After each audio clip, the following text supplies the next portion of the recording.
Hello, everybody. Sorry this week's episode is late. I'm not going to front. These new studios are very nice. I enjoy recording in them, but there's a lot of buttons in here, and I definitely have to find someone from the tech department to come in here and show me how to change the screen. So we are here. Hey, how you doing? Hope you guys are all doing mighty fine. Of course, this is another episode of The Rewind with Besa, and we are currently on season 2, episode 2. So today, of course, we have to talk about Friends of Waterfront's block party that's happening this Saturday. I'll be there. G Prez will be there. Trey Holiday will be there. We also have to talk about Hadestown because in this particular episode of Rewind with Besa, at the end of the video, I am going to have an interview that I do with Levi, who happens to play Hermes over in Hadestown. Let me tell you, that interview was so good. Like, he talks about being LGBTQ. He talks about being a Southern boy. He talks about not getting pigeonholed into certain types of cast just because of his accents. He talks about,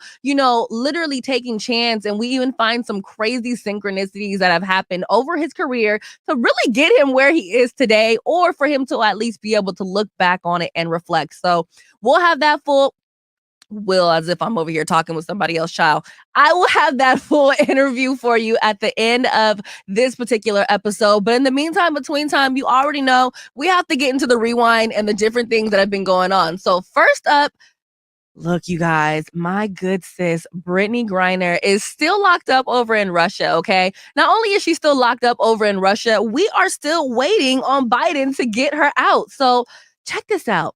On Monday, Griner actually hand wrote. I mean, I guess she doesn't really have another option, or maybe she does. I don't know if it's just an American thing, but I thought prisoners had email these days. But we digress. She actually hand wrote a letter to President Biden. Check out some of the things that she said. One thing she said is, "As I sit here in a Russian prison, alone with my thoughts and without the protection of my wife, family, friends, Olympic jersey, or any accomplishments, I'm terrified I might be here forever." She goes on to say, "I realize you are dealing with so much, but please don't forget about me and the other American detainees. Please do all you can to bring us home. I voted for the first time in 2020, and I voted for you. I believe in you. I still have so much good to do with my freedom that you can help restore. I miss my wife. I miss my family. I miss my teammates. It kills me to know they are suffering so much right now. I'm grateful for whatever you can do at this time to get me home." Now, apparently, after this whole letter ended up making it to Biden, he got a hold of Brittney Griner's wife. Her name is Shirley. And I guess they had a little conversation. According to the White House, the president called Shirley to reassure her that he is working to secure Brittney's release as soon as possible, as well as the release of Paul and other U.S. nationals who are wrongfully detained or held hostage in Russia and around the world. Now, I don't necessarily like the whole part of around the world because that means that you're doing a whole lot at once, right? So obviously you want all detainees to come home. Obviously, you don't want them to be detained anywhere other than, well, you want them to come home and be free and live their best lives. However, in this particular statement, the statement should have been focused on Brittney Griner. I love how they are literally just looping all these other people in here. And I understand bringing Paul back and the other guy that's over there in Russia. Yes, bring them all back at the same time. But for them to literally add in that we're trying to bring back everyone that has been detained around the world at the same time, it almost makes it seem like, girl, we don't know when we're going to get you back. We need for you to sit tight. We will come back to you in a little bit. And I'm just like, how hard are you guys really trying? How much of a factor is this war really playing in her not coming back? I don't know, child. It's one of those things where, you know what? My friend King Only says it best. Kamala, what are you and Joe doing? What are you and Joe doing? Kamala, I'm saying you first. What are you and Joe doing? What are you and Joe? And that's on period, okay? What are y'all doing in there? If you guys are really not doing anything in the White House to make something happen, just say that. If you guys really feel like you are so busy that you can't get Brittney Griner out right now and this just has to be tabled until September, November, say that. But right now, Right now, it looks like you guys are doing a bunch of nothing and making some phone calls that are lightweight, empty with promises. But that's just my opinion. Anyway, you guys, we're going to keep it moving because apparently there is a Rhode Island senator by the name of Tierra Mack who is now responding to, well, child, okay. I wish that I could find an explanation of what she thought she was doing when she did this, but basically her way of encouraging people to vote was to literally post a video. Obviously, I'm not going to play the video on here. I don't feel like getting the emojis out right now, but the video is of her at a beach, popping it on a handstand, and then at the end, she pops up and says, vote. Or I think she said, vote Tierra Mack. Either way, I just feel like, and I feel like, this is something that you can see a few different ways, right? Obviously, she's human. Obviously, she's a senator. But just because you're a senator does not mean that you're not human, right? Follow along with me.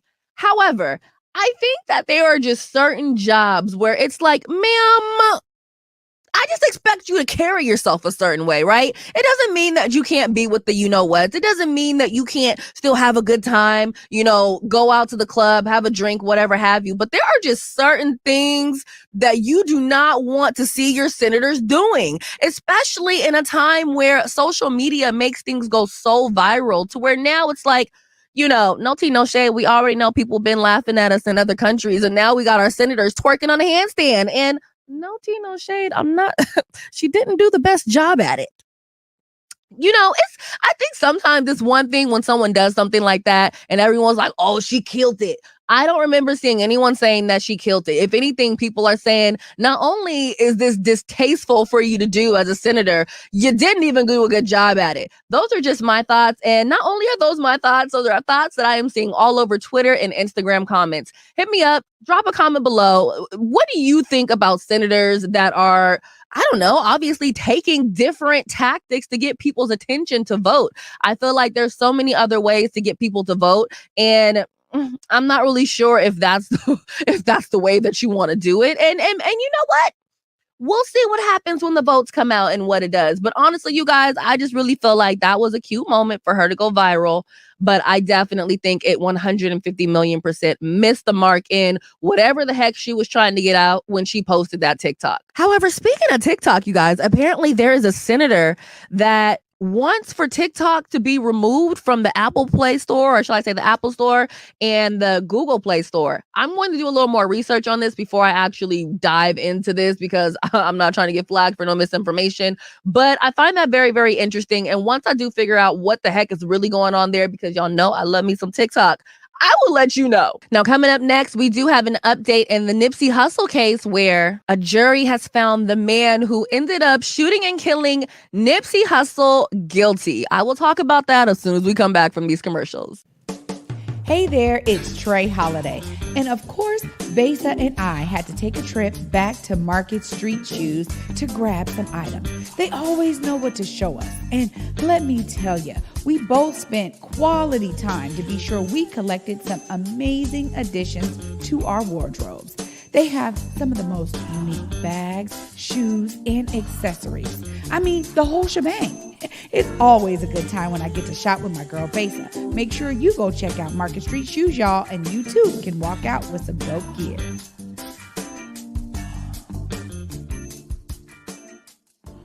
Hey guys, Besa Gordon here. Just so you know, Friends of Waterfront's block party is back this year. And of course, myself and G Prez will be back hosting the full-on live stream on Converge in case you can't be there. Look, it literally all goes down this Saturday at Pier 62. And not only will myself and G Prez be there, you know my girl Trey Holiday is going to be on the stage emceeing the entire event. You don't want to miss it. Just like last year, there will be food, there will be games, there will be music, there will be performances, and there will also be some dancing. So look, make sure you pull up to Pier 62 this Saturday, 4 p.m. to 8 p.m. We will see you there. And of course, I do have to make sure I give an amazing shout out to our sponsor of this year's Friends of Waterfront block party, which happens to be Stanley. So again, I'll see you guys this Saturday, and make sure you wear something cute. That way we can take some photos. All aboard! Go! Way down, Hadestown, way down underground. Play for me.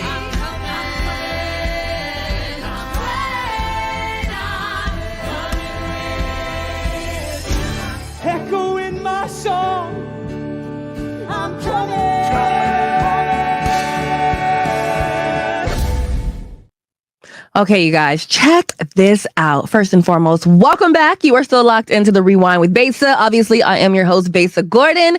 And look, it came out today that a Los Angeles jury has found Eric Ronald Holder Jr. guilty of first-degree murder in the shooting death of Nipsey Hussle, okay? According to CNN, Holder, who apparently knew Nipsey Hussle, had approached him over allegations he had called him a snitch, according to prosecutors. Now, check this out. His defense attorney is saying, we told you guys that Mr. Holder did shoot Nipsey Hussle. However, they then go into saying, we told you it was voluntary manslaughter and that he acted in a heat of passion.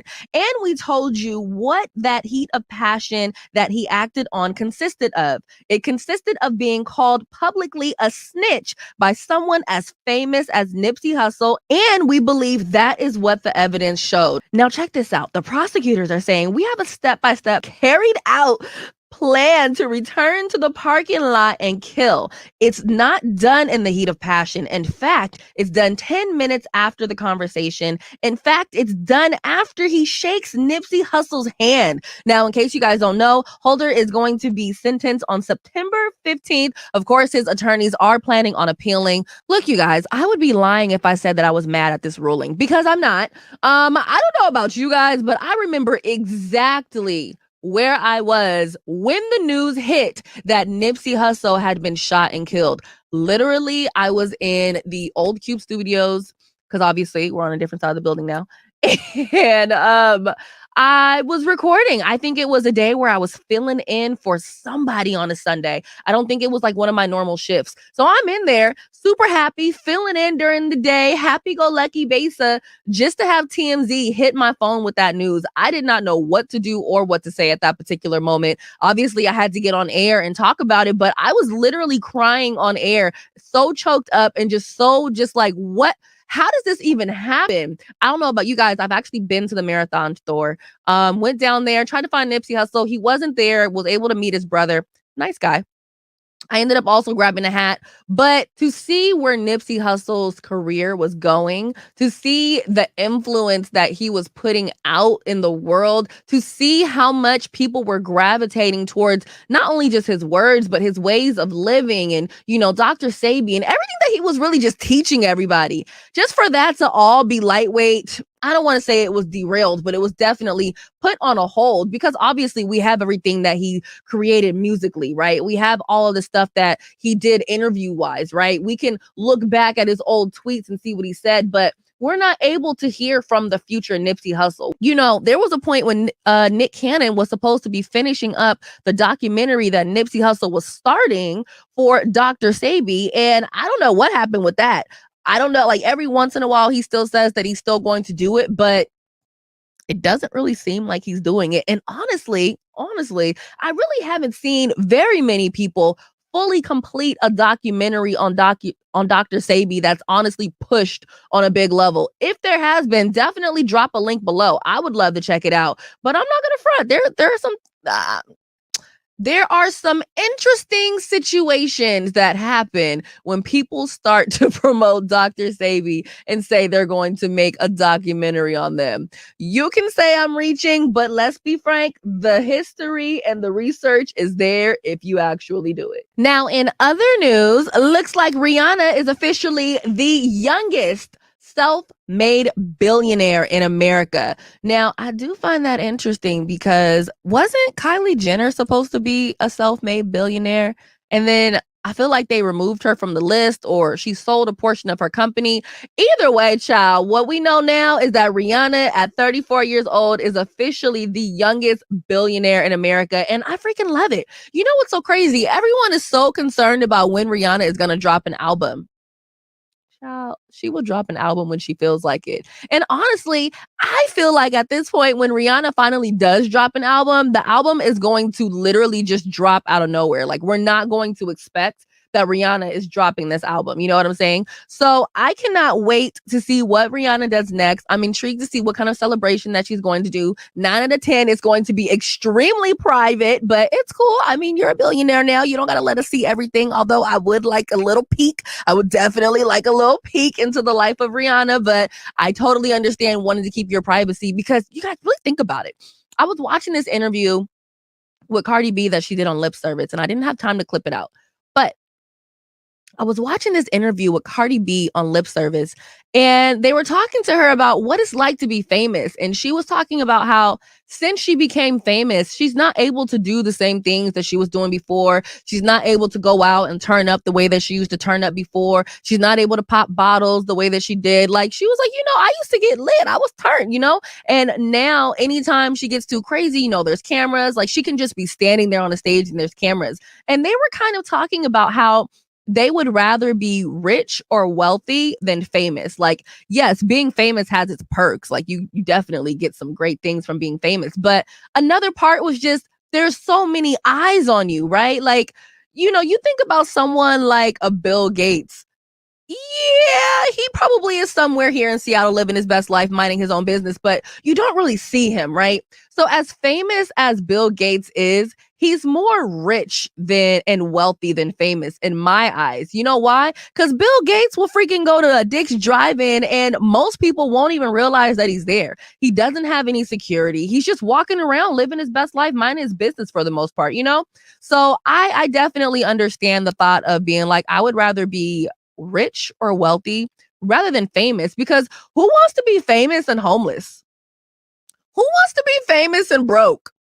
Like, I just feel like there are so many titles and so many assumptions that come with people that are famous. And then when you see them out, like, what's that one athlete? It was like Delonte Taylor. I don't really remember. If I find a photo of him, I'll find it. He's been seen out and about multiple times over the years, strung out on drugs, panhandling, begging for money. And it's crazy because it goes viral every freaking time. So this moment of this man in his worst moment ever is going viral. Not because somebody's just walking down the street and they just happen to be videoing, some homeless guy trying to sell him some t-shirts that he found on the ground.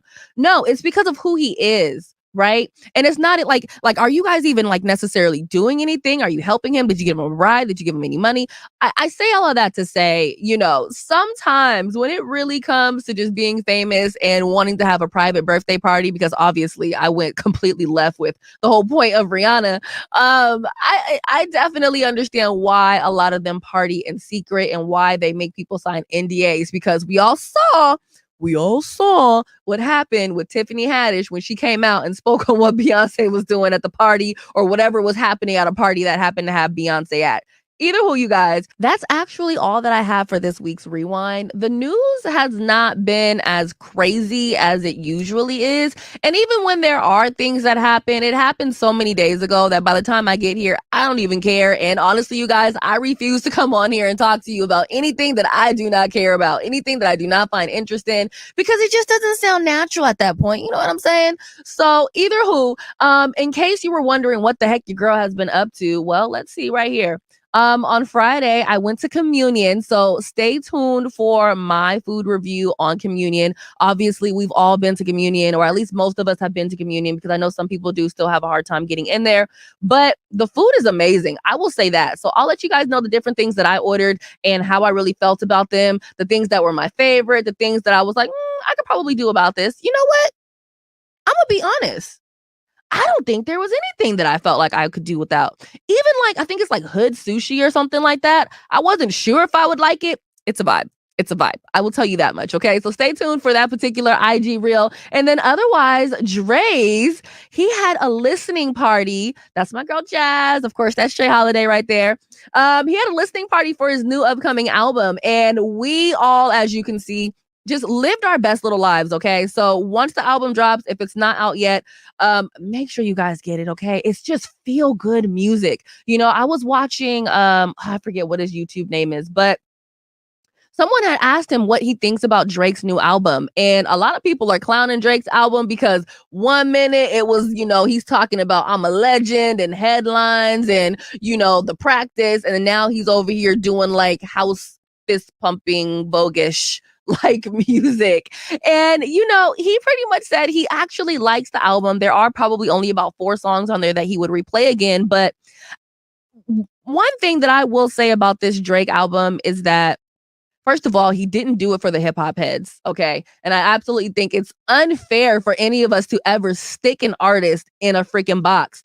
How are you supposed to be an artist if you get stuck in a box? Like, hello, the whole point of being an artist is being able to express yourself in however you feel, right? So that's number one. But number two, it's feel good music. Like if you're cleaning up and, maybe you smoked a little bit or whatever have you, and, you just want some good music in the background that you don't feel like you have to change the song to, turn it on. Trust and believe your house is going to be clean and smelling good by the time the album is done. So I want to say when it comes to Drake's new album, which I think is called like Oh Never Mind or something like that. I don't remember, child. I literally only listened to it once and went on about my day. Again, it wasn't bad, but it just wasn't my type of particular music. But again, it's something that I wouldn't mind just putting on the background to where I don't feel like I have to change all the songs. Either way, I guess I say all of that to say it's just not fair for us to keep putting these artists in boxes. And then when they continue doing the same kind of goddamn music, talking about the same stuff, we complain about that too. So I guess you're damned if you do, you're damned if you don't.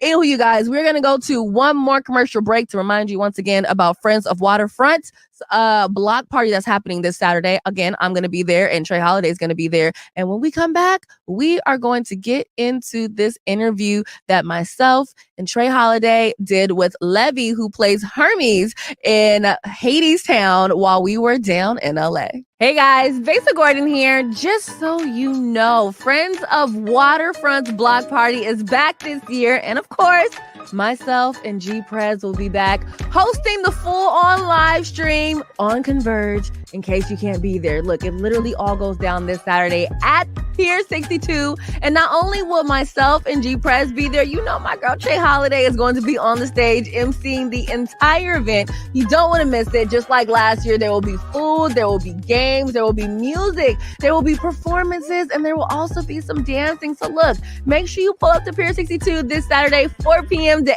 8 p.m. We will see you there. And of course, I do have to make sure I give an amazing shout out to our sponsor of this year's Friends of Waterfront block party, which happens to be Stanley. So again, I'll see you guys this Saturday and make sure you wear something cute. That way we can take some photos. Okay, you guys, so it's just in. And when I say just in, I mean like maybe less than an hour ago. The inquest jury finds Seattle officers were justified in Charleena Lyles' death. Okay, I'm going to play this news clip and then I'm going to come back. Did it appear that a reasonably effective alternative to the use of deadly force existed? 6 jurors responded no as to each officer. The answers from 6 jurors to 123 different questions weren't all the same, but there was a unanimous decision. Officers who shot and killed Charleena Lyles used reasonable force. I'm just feeling hurt. And nothing's gonna bring my daughter back, but I was hoping that they could at least be accountable for the actions that they did. In 2017, Lyles called 911 asking for help at her North Seattle apartment. When officers Steve McNew and Jason Anderson arrived, they said Lyles, who was pregnant at the time, was initially calm, but her demeanor changed. She lunged at them with 2 knives. Officers fatally shot her. It happened in her apartment in front of her children. So I knew that justice would be elusive. Her family says today's reading was disappointing, but not surprising. I think that with all the information that was allowed in, they couldn't draw any other conclusions. Both of you killed my daughter for nothing. Both of you. The court's decision met with this outburst from Lyles' father, Charles. I'ma leave. Them.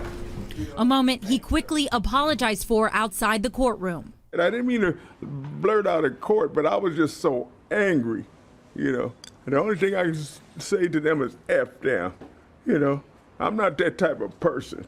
But that's the only thing I could say, because they killed my daughter.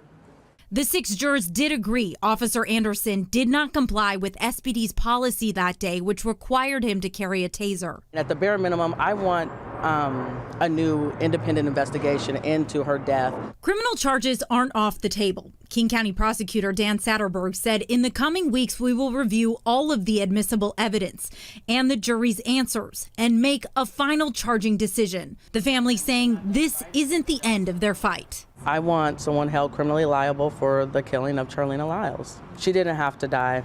In 2021, the family settled a wrongful death lawsuit with the city for $3.5 million. The family maintains that Lyles was having a mental health crisis and the police did not handle it properly.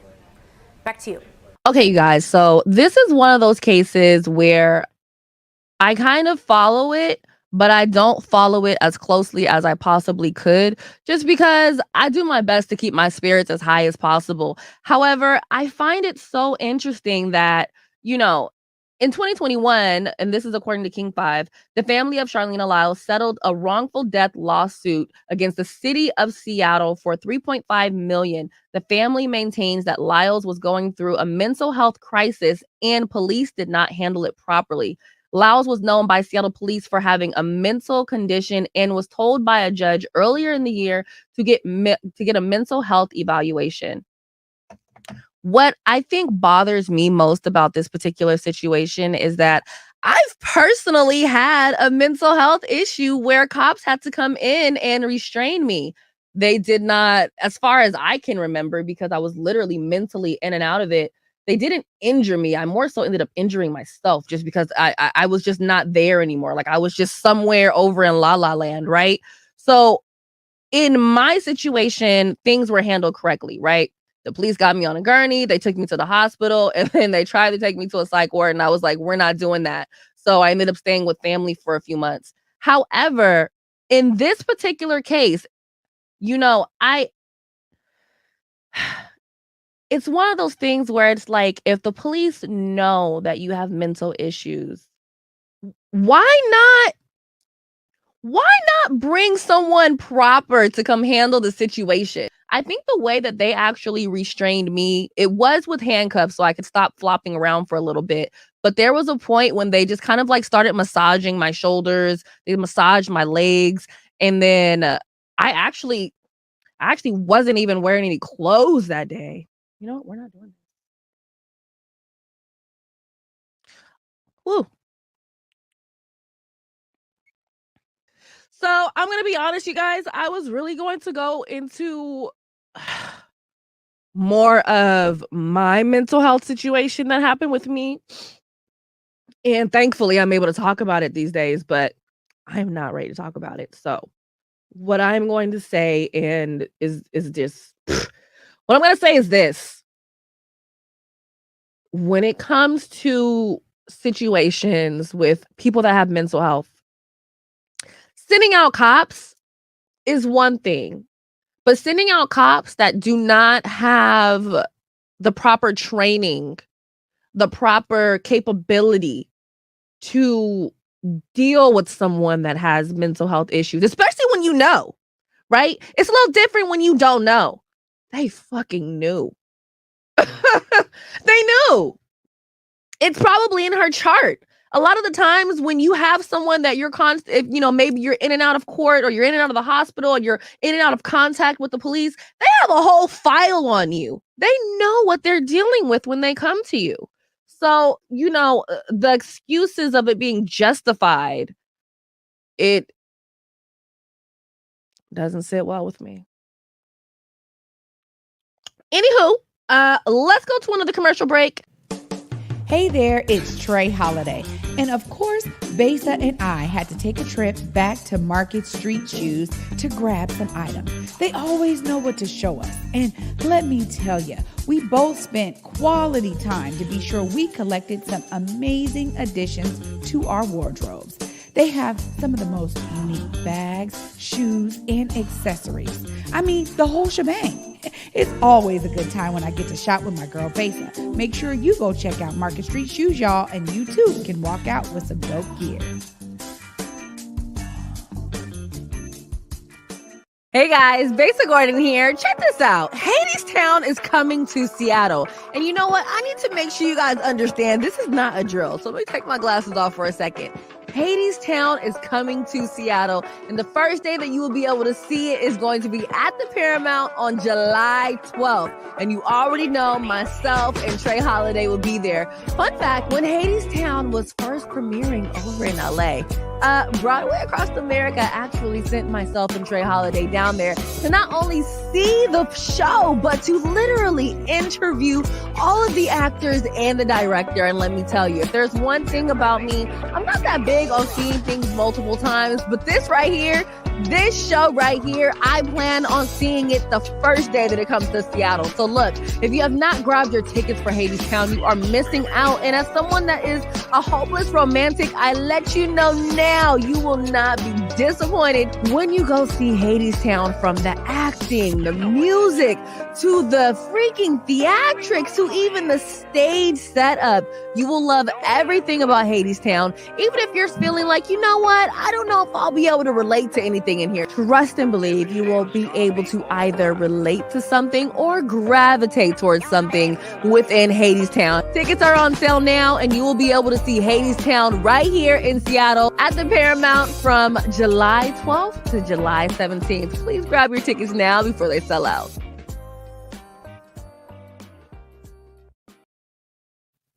I'm not even going to front you guys. My lashes are coming off. But it's cool. We're going to get through this, you know?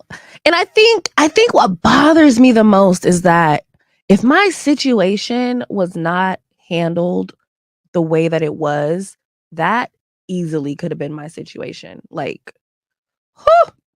So anyways, we will dig deep into that story at some particular point, and how I was mentally able to bounce back and how I still kind of sometimes deal with it. But we got to talk about Hadestown. So as you just saw, while Trey and I were in LA, or shall I say, Trey and I flew out to LA to literally interview the cast and the directors of Hadestown. And I want to say it was actually their opening night over in LA, which was super dope. As you saw, there were a lot of celebrities in the building, and the vibe was just absolutely everything. So I wanted to make sure that I pop in at least one of the interviews for Hadestown because, like I said, tickets are on sale now, and the first day that you're actually able to check it out will be on July 12th. I do not know what day of the week that is off the top of my head. I feel like it's a Tuesday. I could be wrong. Check your calendars.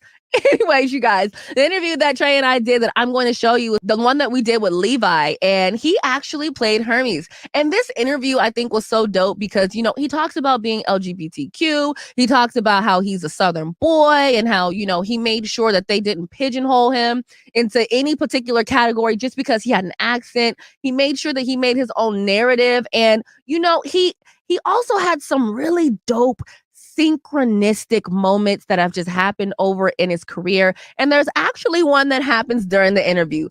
Check it out, and we'll be right back. Train come a-rolling, clickety-clack. Everybody trying to get a ticket to go, but those who go, they don't come back. They're going way down, Hadestown, way down under the ground.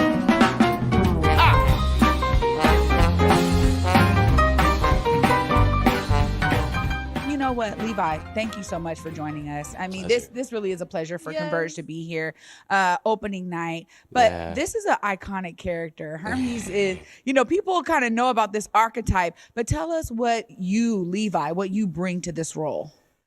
Thank you for the question, because I got to see Hadestown just before COVID. Took all theater away from us, right? And I was hit with this experience. And I sat back and I said to myself, not only is this in my world as someone who has been a singer-songwriter for years, who has had music in a lot of primetime television shows, but like in seeing the journey of Aeneas creating something and then turning it into a theater piece was very interesting to me. But specifically the role of Hermes, I think beyond the fact that these melodies, the fact that they are born from blues and gospel and stuff that, as you know, a Tennessee boy is a part of my DNA, but it was also the message that he speaks of. And I think that if you look deeply into what Hermes is trying to accomplish, he's trying to tell us that we may repeat this story over and over, just like we repeat the same men in our life or the same relationships or the same thing. But when we stop and realize, well, what are the beliefs, the thoughts, the feelings at work within me that keep attracting the same thing over and over again? And that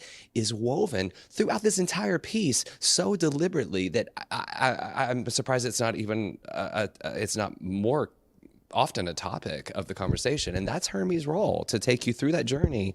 And then when you see the disappointment of it, say, well, but we sing it again. We still live life. We still call that number that he left. We still go on that first date. We can't help but live, but express, but put ourselves out there. But let's take a deeper look and maybe we can create a situation that's better for us, you know? Absolutely. So I know that when you guys do these acting, sometimes it's like method acting, but other times it's like you really relate to that character. Yes. So how do you personally relate to Hermes? That's a deep answer too, actually. I've been a student of Hermeticism for a while, and so it was interesting that I got to be cast as the role of Hermes. Hermeticism is also very metaphysical, and that as a licensed spiritual practitioner, I found it very interesting that I would be handed someone who I actually had been reading about Hermeticism and about the ancient history behind who Hermes is considered like the father of, like different thoughts and stuff. So like I kind of like personally love that. But as far as, well, he's a trickster too. And so, you know, you never believe that charming guy that you It's in there. Don't let me charm you. It is in there somewhere. You regret it. So. Well, it's so I'm not funny. saying that's me, Yeah, but yeah. maybe. Look. You pulled it out for a reason, Levi. He's like, look, the synchronicity put me in this spot to do this character for a reason. Absolutely. But like for real, there's something about this role that I really have always felt like if it came to me initially, I feel like this role was made for me, you know? And props to a creative team who has allowed all of us to recreate our interpretation without tying our hands, because that took some boldness, especially when you've got something that's like 8 Tony Award wins. You kind of want to make sure the train keeps moving in the right direction, right? And so I thought that was pretty generous of them, actually. Yeah, you're right too, because you know all shows don't do that, but I think you know a good show is going to really resonate with that particular cast, and find ways to bring it out of them. I mean, we're talking about this show winning 8 Tonys, but you yourself have won Tonys. I need you to tell us. I do have one. Yes, I do. I need you to tell us about that journey for you, and then for you, you know, as an actor, that's such a huge feat for anybody who's giving their life essence to theater. I mean, that's the top echelon. Just tell us about a bit of that journey for you, and then how it manifests in, you know, your work afterwards. It was an unconventional experience in that I love new works. I love workshopping new material. I love originating characters. Most of my stuff that I've done in my 20 years of theater has been a lot of roles that maybe people have never seen because I was developing them, and you never know what's going to hit, right? I was developing this musical called One Red Flower by Emmy Award-winning director Paris Barclay. I actually want to check that. He might be the first Black man to win an Emmy Award for his. We should see if that's true or not. But he has been like since working with him in 2001, he's kind of became a mentor of mine. I had just come here to town here in LA, and he kind of took me in, saw what I could do, and we had this beautiful story about 5 guys in their 1-year tour of duty in Vietnam. We developed it in here. We developed it here. We developed it here. We went to the Kennedy Center, developed it there, until finally we were lined up for a theater on Broadway. And then 9/11 happened a month later. Stop. Right, but we weren't even in the theater yet. And at that point, the producers were saying, well, I don't know that the consciousness of this country can deal with a story like that right now.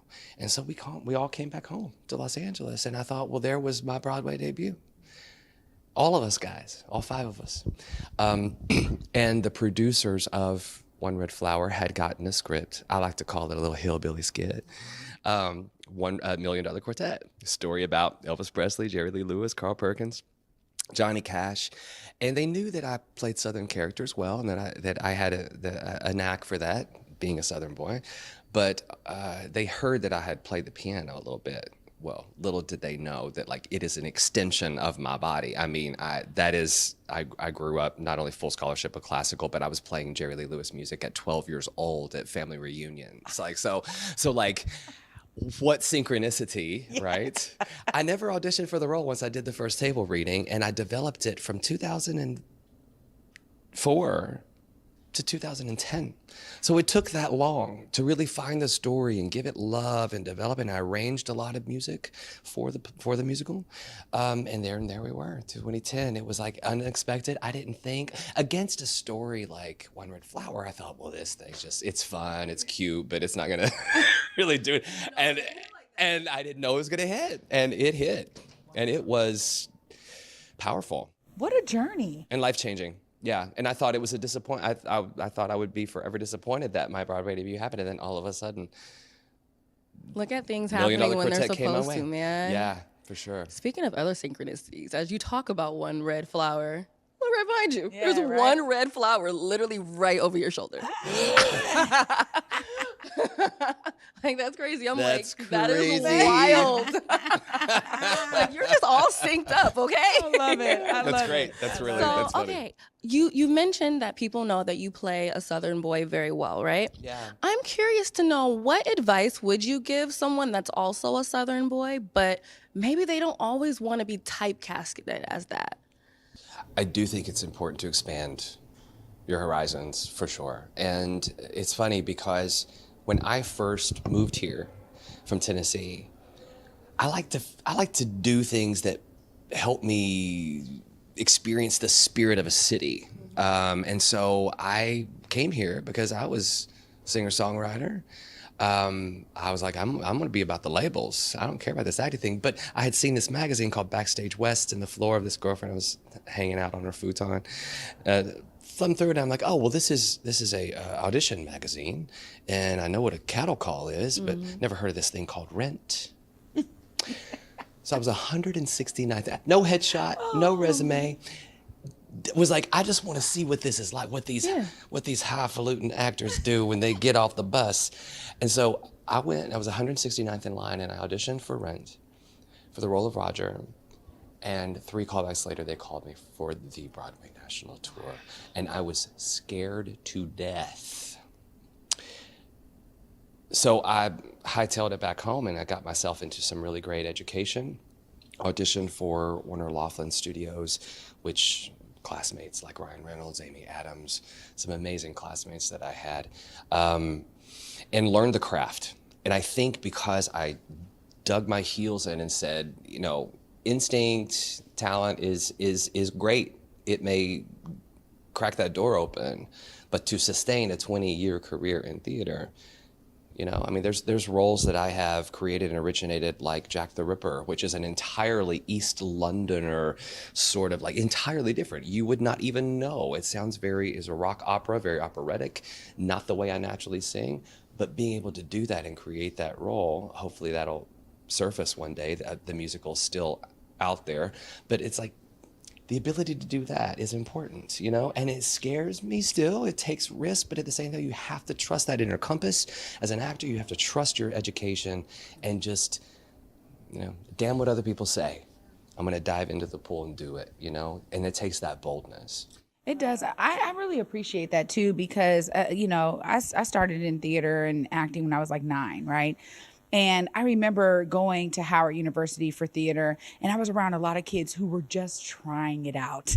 And I was like, you don't know about characterization? Like, what are you think you're cute, you're going to get a role, you know? And just that thought of, you know, there's something that you have to really respect about the craft. And I appreciate you saying that. I think not enough people understand that, because there is a level of talent, obviously, but if you don't really hone in on the craft, you'll be missing out on some opportunities to expand upon that talent. So tell us about, you know, now this cast that you have beside you. you in Hadestown is just phenomenal. Obviously, we've been talking to your cast members today, and you know, this is something that is just. It's just full of so much talent. Yes. You know, we were hearing earlier about how you guys all become a family. Tell us about your experience working alongside some amazing actors and actresses. I think one of the most phenomenal things about this creative team is they really have celebrated diversity and inclusion. And it's not just for me as an LGBTQ, that they acknowledge my story as someone who went through 6 years of conversion therapy, who survived a gay bashing in Hamilton Park, New Jersey, who have been denied in my employment from so many record labels when they found out that about my sexuality. Like my story's fine, but all stories are brought to the table with this. And we get to not only navigate that personally and begin to really flex that empathy and compassion muscle with each other and put ourselves out there to hear each other's story. But I think that it does build a level of respect that you don't get unless you've created an environment like that. You know, it's important because we are living education for other people. Your story is an education to me. Your story is an education to me. Mine to you, perhaps, you know? So, like, to be able to come to the table and be open and say, let's all celebrate what has gotten us here and the values that we now hold dear is very important. Yeah. I was asking Nick and Morgan earlier, if you had to pick a city or state, what would it be in terms of Hadestown? Like where to tour? No, like, Or so like- in my opinion, if I were to be like, okay, in reality, a real Hadestown would be, I said Vegas because you kind of pick your own poison. Can like, I say Memphis? There you go. yo. Okay. That's a great question because it brings out something, right, that is so unique. Yes. And it's the same in terms of this show. We're talking about historic archetypal characters, but the way that the musicality and the show is put together, I just want you to tell us what you want the audience to walk away with, because there's so many lessons here. And we've been hearing some great answers from your cast members. And tell us for you, you know, what is it you want the audience to walk away with after you put everything out there on that stage tonight? First of all, you can't watch Hadestown and not remember that it is so influenced by Americana music. Aeneas is an Americana artist, so drawing from all of those influences that make roots music happen for America are going to find their way in it, and that's kind of how I have found my way. That was my invitation. That was my doorway into it musically. But at the end of the day, what do you walk away with? You know, Hermes as your narrator, as your conductor for the evening, would want you to realize that you actually are the divine authority of your own life. And that you can unravel any situation and discover the beliefs, the thoughts, the feelings that are creating a limiting experience, and know that you are infinitely unlimited because there is a universe that only knows to say yes to you. And when you lean into that, you can change the outcome. You're going to have me snapping a download, Z come for right amazing. back. Come on now. Yeah, but it's true, Absolutely. it's true. It's so true. Yeah. It's so I love it. Well, she knows what my last question is going to be. If you had to describe your character in one word, what would it be? She'll give you up to 3. One word? Three. I'll give you 2 extra lifelines if you need them.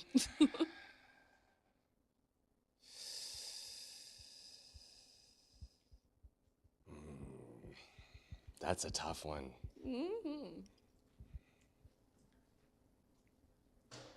Gumbo?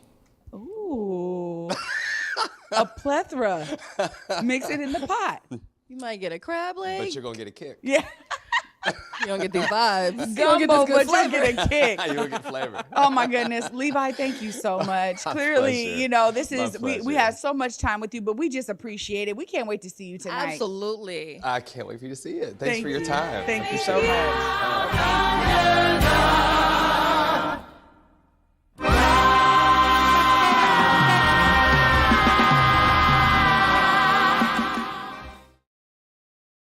hopefully you guys enjoyed the interview with Levi that myself and Trey Holiday did. Again, make sure you guys check out Hadestown when it comes here. You will not be disappointed, okay?